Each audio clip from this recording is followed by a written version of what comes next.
Hey guys, welcome to Mystery Diagnosis. If it's an episode I haven't done before, soon I'll have a surprise for you. I'll be showing you it on TV. Except for his large birthmark. It was a whole leg from hip to ankle. It didn't really bother him all that much. The birthmark, it was a little pink. I didn't even I don't notice think my it's a leg. birthmark. Everything was good. I think it's But veins. one day that September, as Adrian is getting ready for school, he suddenly experiences a very strange sensation. His right leg is extremely hot. I could feel the heat waves coming out of my leg. The heat was pretty intense. I think I could compare it to an iron. And that's when I took him to the pediatrician. They just said that he would grow out of it. But over the next 4 months, the bizarre feeling only intensifies. I noticed my leg getting hot all the time. I just thought it was like a freakish thing that was happening to me. And it's not long before Adrian notices something even more disturbing. I was playing football with my friends, and I felt a heaviness in my leg, and it was getting real hard to walk. I noticed that my right leg was a little bit bigger. Just didn't know what to blame it on. I didn't ride my bike anymore because my leg was rubbing against the frame of the bike. Getting real hard to walk. And after a while, my ankle started hurting. But his leg continues growing. By his sophomore year, it's 2.5 feet in diameter and weighs Okay. 100 pounds. I could barely even walk from class to class. Adrian would have to leave like 10 minutes earlier to get from one side of the school to the next. When they let me out of class early, I wasn't walking fast enough, so when I was going up the stairs, I got caught between everybody that was trying to go up and down the stairs. Somehow, Adrian gets through the school year. But the leg persistently balloons up. When I was a junior, my leg was about 3 times bigger than my left leg. It was about 56 inches around. Yeah, I was scared. Just when he thinks it can't get any worse, a shocking new symptom begins to emerge. I started getting little pimples on the right side of my leg. They were full white pus.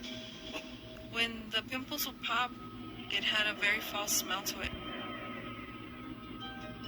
I took Adrian to the dermatologist. He didn't say what was wrong with the skin. He mentioned that this was the biggest leg he has ever seen. He actually didn't know why the leg is bigger than the other. The dermatologist told Adrian to do his best to keep his leg clean just by showering.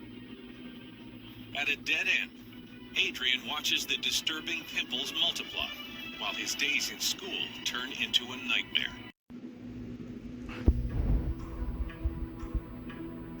Then, just when Adrian feels like he's hit rock bottom, a teacher at his school takes him under his wing. The first time I met Adrian, I made it a point to find out more about him and talk to him about what he was going through. He was a bit frustrated in regards to that the doctors really didn't know what to do, what it was. I realized that Good for the not only teacher. was Adrian really special, but he really needed a lot of help. Help can come in unlikely places. Adrian and I started searching the internet.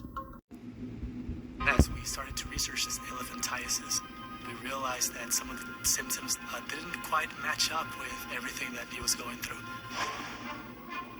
Sure, he's onto something. Luis redoubles his efforts, and 2 weeks into his search, he comes across a disease that seems to match Adrian's symptoms. It's trenaunay syndrome. Klippel trenaunay syndrome, or KTS, is a rare congenital abnormality that generally involves one arm or leg. In a healthy individual, a complex system of arteries, veins, and lymph channels develop in a fetus to carry blood and lymph fluid throughout the body. But in patients like Adrian, for some unknown reason, these vessels fail to form properly. As a result, two things happen. First, deoxygenated blood or lymph fluid collect in the affected limb, causing swelling. Then, tissue overgrowth and skin abnormalities may develop, resulting in deformity. I realized just how serious this was. As we researched more and found out more about it, we came to the painful realization that it could be a great danger. But to Adrian's shock, his birthmark, which no one thought important, was in fact the first sign of the disease. Even more surprising, Dr. Rosen suspects that Adrian's right leg was always bigger. I was wondering about that. And generally, when growth stops in late adolescence, early adulthood, the malformation will stop. But her relief turns to fear when she learns that nothing can be done to prevent a life-threatening infection. The lymphatic malformation, when it's abnormal, there's no direct way to correct it. It's such a tiny network of small, almost microscopic vessels that you can't reconstruct them or rebuild them in any way. Doctor said that the last thing I could do to have a chance of living a longer life was to get my leg amputated. His surgery took 12 hours. When the doctors came out and told me that his surgery was over and done with and that he had came out very good. Today, Adrian is 17 years old and about to enter his senior year of high school. This last semester I had straight A's.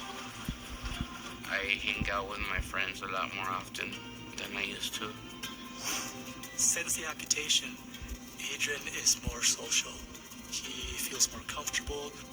It's like whatever problem there was is no longer there, and now it's open to just being Adrian. For now, he gets around school in a wheelchair and uses crutches at home. But he's looking forward to using a prosthetic leg one day. I got a prosthetic leg, but the muscle in my stump is not strong enough as it would be if I had more bone. I have to go to therapy to learn how to walk with my prosthetic. My hopes for Adrian's future is that he gets up on that leg and he's able to walk on it with no problems. He can get into college and, get a good career. I know that Adrian is going to have a great future. Thank you for watching. I'll see you next time.